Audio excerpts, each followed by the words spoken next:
one is, what measures will you implement to ensure fire service responds promptly and effectively to fire emergencies? My reason for asking this one, recently in Saboba Senior High School, there was a fire outbreak in the girls' dormitory. I watched on TV and I was very sad because the fire service went in there and their equipments were not working, and so they had to rely on buckets of water to quench the fire. And I think that is not the best for us as a nation.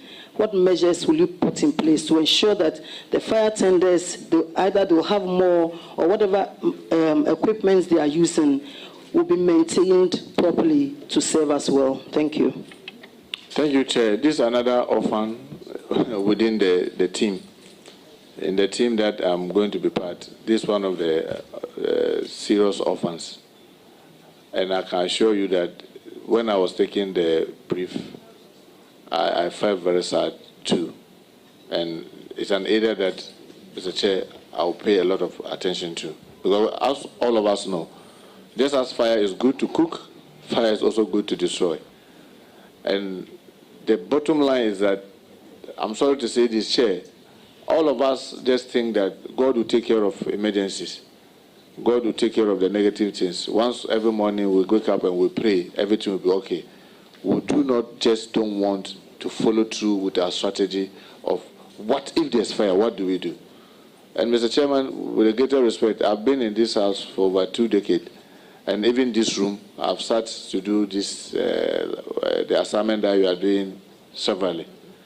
May God forbid, if now we hear a bomb, you just only hear Ajay and all be scattered, nobody will know where to pass.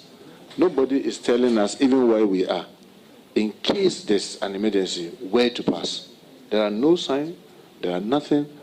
Most of the extinguishers that you may see around, are they really working? Nobody knows. Until there's fire, then you go and lift it and realize that it is empty. Because we are not following through with the national strategy on fire prevention, which is part of our national security strategy.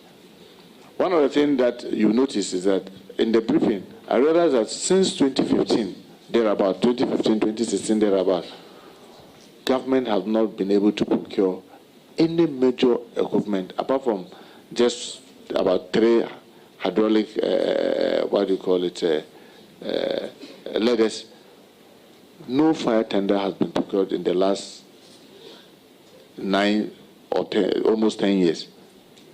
So what it means is that you and I are using vehicles. Even our vehicles that do not carry the kind of load that their work entails. After 10 years, how easy is it to use that vehicle? You wake up and come, try to start it, it will not. But that's the kind of virtually, for lack of a better word, obsolete equipment that we've left them with. And we expect them to be able to use it. And sometimes, unfortunately, with the citizen, out of emotions, we try to even beat the fire hoses. Because they've run to the place, then they are trying to start their gadget, it's not working. And then we say, you see, the fire is going on, look at what the fire service guys are doing. I can bet you, they are also not happy with the kind of equipment, but that is what they have. And because they are obsolete, the time that you need it, that's when it fails. But one of the things that, by the grace of God, as part of the team, I will be doing, together with His Excellency, to be able to meet His Excellency's General Mohammed's vision for the Ghana National Fire Service, is to ensure that we retool them, just as we stated it in our manifesto on page 186, thereabout. We retool them, we'll make sure that they have the necessary equipment so that they will be